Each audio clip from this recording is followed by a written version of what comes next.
선비와 구렁 각시.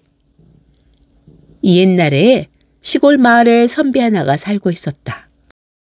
글을 많이 읽어 삼강 오륜 인의 예지를 다 익히기는 했는데 살림이 무척 어려웠다.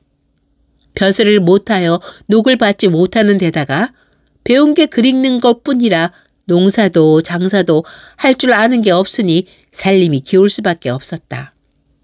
물려받은 재산이 다 떨어지니 얻어먹지 않으면 굶어 죽을 지경이 되고 말았다. 그때 함께 글을 배운 친구 하나가 과거에 급제해서 한양에서 벼슬살이를 하고 있었다. 그 사람이 언젠가 선비한테 한 말이 있었다. 살기 어렵거든. 우리 집에 찾아와서 쌀이라도 갖다 먹고 하게나. 가난한 선비는 온 식구가 굶어 죽을 지경에 이르자 그 한마디 말을 떠올리고 지푸라기라도 잡는 심정으로 친구를 찾아서 한양으로 길을 나섰다. 집신을 신고 한양까지 걸어서 가려니 몇 날 며칠이 걸릴지 모를 일이었다. 쉬지 않고 간다고 가다 보니 하루는 인가도 없는 산속에서 날이 저물고 말았다. 아이고, 이거 큰일 났구나. 사방은 깜깜한데 어디서 짐승 우는 소리가 들려왔다. 혼이 다 나갈 지경이 되어 한참을 헤매고 있는데 멀리서 깜빡이는 불빛이 보였다. 어찌나 반가운지 정신없이 어둠을 헤치고 찾아가 보니 뜻밖에도 소설 때문이 있는 덩그란 기와집이었다. 문을 두드려 주인을 부르자 듣도 보도 못한 천하절색의 젊은 여인이 나왔다. 선비 앙반이 이 밤중에 웬일이신가요? 선비는 사정 얘기를 하면서 하룻밤 묵어가게 해달라고 청했다. 집에 저 혼자뿐이니 어쩔까 모르겠네요. 하지만 이 밤중에 다른 데를 가시지도 못할 테니 모실 수밖에요. 안으로 들어오세요. 안으로 안내해서 방을 정해주더니 조금 있다가 저녁상을 차려왔다. 시장하실 텐데 좀 드세요. 그런데 음식을 차린 것을 보니 태어나서 구경해 본 적도 없는 진귀한 음식이 가득했다. 이상하군. 이 산속에서 어찌 이런 진수성찬을. 수상하긴 해도 워낙 배가 고팠던지라 앞뒤 가릴 틈이 없었다. 정신없이 밥 한 상을 다 먹고 나서야 숨을 돌리고서 여인한테 물었다. 아가씨 혼자 계신 집에서 이리 대접을 받으니 송구합니다. 그런데 어찌 이 산속에 혼자 계시는지요? 자식도 하나 남기지 못하고 서방이 돌아가시니 세상 만사가 다 싫어져서 그냥 산속으로 숨어들었답니다. 그러면서 후 한숨을 쉬는 것이었다. 다음날 선비가 길을 떠나려고 하니 여인이 소매를 붙잡았다. 이것도 인연이라고 어렵게 찾아오신 터인데 하루만 더 쉬다 가시지요. 어째 영 보내기가 싫습니다.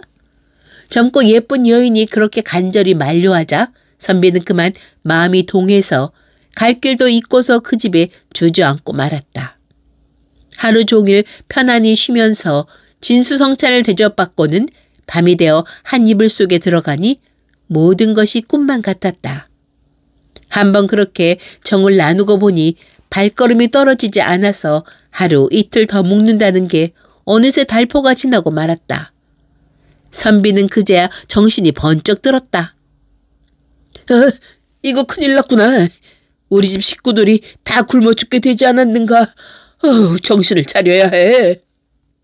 선비가 여인한테 이제 그만 길을 떠나겠다고 하자 여인이 벌써 다 알고 있다는 듯이 말을 했다.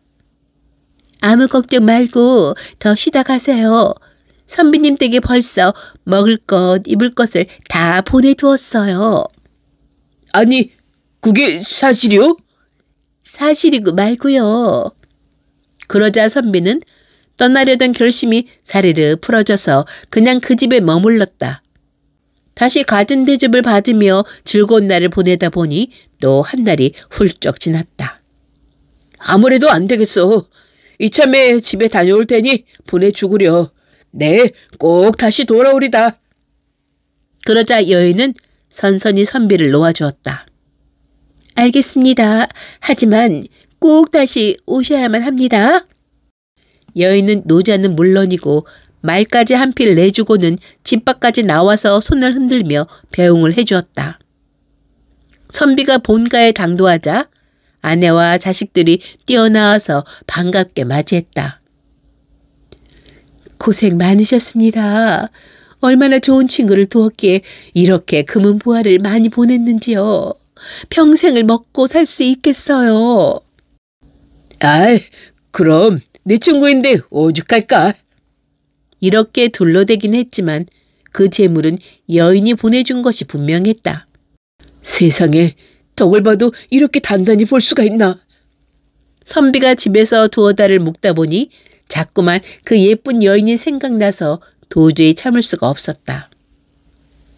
아, 사람의 도리로 보더라도 커서 인사를 하는 게 마땅하지 않은가?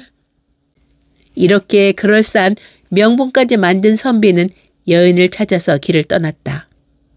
선비가 부지런히 길을 재촉해 여인이 사는 집이 보일락 말락하는 곳에 이르렀을 때였다. 여인을 만날 생각에 마음이 급해져서 뛰듯이 가고 있는데 뜻하지 않게 누군가 자기를 부르는 사람이 있었다. 이보게, 잠깐 걸음을 멈추고 내 말을 들어보게. 선비가 놀라서 돌아보니 오동나무 밑에서 백발의 성성한 노인 하나가 자기를 부르고 있었다. 노인장은 누이십니까? 내 말을 잘 듣게나. 나로 말하면 하늘나라 계신 자네 선친의 친구일세. 그분 부탁으로 이렇게 온 거야. 어떤가? 자네 지금 웬 여자를 찾아가는 길이 아닌가? 선비가 머뭇거리면서 그렇습니다만 하자 노인이 말했다. 에이, 자네 아주 큰일 날 뻔했어. 그렇게 모른단 말인가? 그 여자는 사람이 아니라 요괴야. 천년 묵은 구렁이가 둔갑한 거란 말일세. 지금 자네가 가면 잡아먹으려고 준비하고 있는 중이지. 용이 돼서 하늘로 올라가려고 말이지. 믿기지 않거든 내가 하라는 대로 해보게. 그 집에 당도하거든 문으로 들어가지 말고 살짝 뒷담을 넘어 들어가 방 안을 엿보란 말이야. 그러면 모든 사실을 깨닫게 될 게야. 자네가 사는 방법은 단 한 가지뿐이야. 다시 대문으로 해서 들어가면 구렁이가 여자로 변해서 맞이하고 밥상을 차려올 걸세. 그러면 밥을 한술 떠서 입에 물었다가 삼키지 말고 여자를 향해 확 뱉어버리라고. 그렇게 해야만 죽음을 면할 수 있어. 명심하게. 백발 노인은 그렇게 말을 던지고는 온데간데 없이 사라져버렸다. 여인의 집에 당도한 선비는 문 앞에서 잠깐 망설이다가 집 뒤로 돌아가 담을 타 넘었다. 손가락에 침을 발라 문풍지에 구멍을 뚫고서 안을 들여다보니 아니나 다를까 여인은 간데없고 커다란 구렁이가 굼실굼실 서려 있었다. 선비는 오금이 다 저려왔지만 마음을 단단히 다 잡고서 다시 담을 넘어 대문으로 돌아와 문을 두드렸다. 그랬더니 전날과 다름없이 그 여인이 나와서 선비의 손을 부여잡으면서 반갑게 맞이했다. 오셨군요. 어서 안으로 들어가세요. 선비가 방에 앉아 기다리자니 여인은 전날처럼 진수성찬을 차려내와서 분기래 같은 손으로 선비의 손에 숟가락을 쥐어주었다. 자, 식기 전에 어서 드세요. 밥을 한 숟가락 떠서 입에 집어넣은 선비는 고민에 빠졌다. 과연 이걸 뱉어야 하나 말아야 하나? 뱉으면 나는 살고 저 여자는 죽겠지. 그러나 따져보면 저 여인 덕에 내가 가진 호강을 다 누려보고 굶어 죽을 지경에 있던 우리 가족이 잘 살 수 있게 되지 않았는가. 하지만 돌아가신 아버지 말씀을 거역할 수도 없고 나는 어째야 하지? 선비는 눈을 들어서 여인을 한번 바라보았다. 그러더니 밥을 꼭꼭 씹어서 목구멍으로 꿀떡 삼켰다. 그렇게 밥 한 그릇을 남김없이 다 비웠다. 그러자 여인이 선비의 손을 덥석 움켜쥐는 것이었다. 선비님, 어찌 그 밥을 내게 빚지 않으셨단 말씀입니까? 선비는 그만 깜짝 놀라고 말았다. 아니, 그 일을 알고 있었단 말이오? 알다 뿐이겠습니까? 알아도 말을 할 수가 없었던 거지요. 그러면서 여인은 신기한 이야기를 전해주었다. 선비님이 만난 그 백발 노인은 천년 묵은 진해랍니다. 이 골짜기에 나와 함께 살고 있는데 우리 둘 중 하나만 용이 되어 승천할 수 있는 운명이지요. 제가 이번에 선비님의 마음을 얻으면 용이 돼서 올라가게 되는지라 그 일을 방해하려고 그렇게 나타났던 것이랍니다.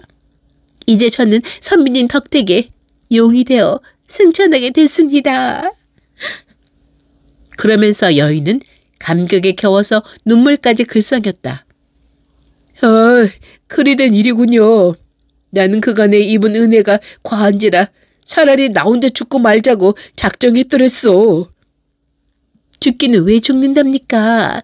만약 선비님이 저한테 밥을 뱉었다면 오히려 해를 당했겠지요. 천년을 기다린 일이 한순간에 물거품이 되는 판이니 어찌 안 그러겠습니까? 이제 다 잘 되었으니 걱정 마세요. 자, 저는 이제 떠나갑니다. 부디 길이길이 평안하세요. 그 말과 함께 갑자기 뇌성병력이 치면서 천지가 진동하니 선비는 정신을 잃고 말았다. 한참 만에 정신을 차리고 보니 기와집은 온데간데 없고 바위에 누워있는 참이었다.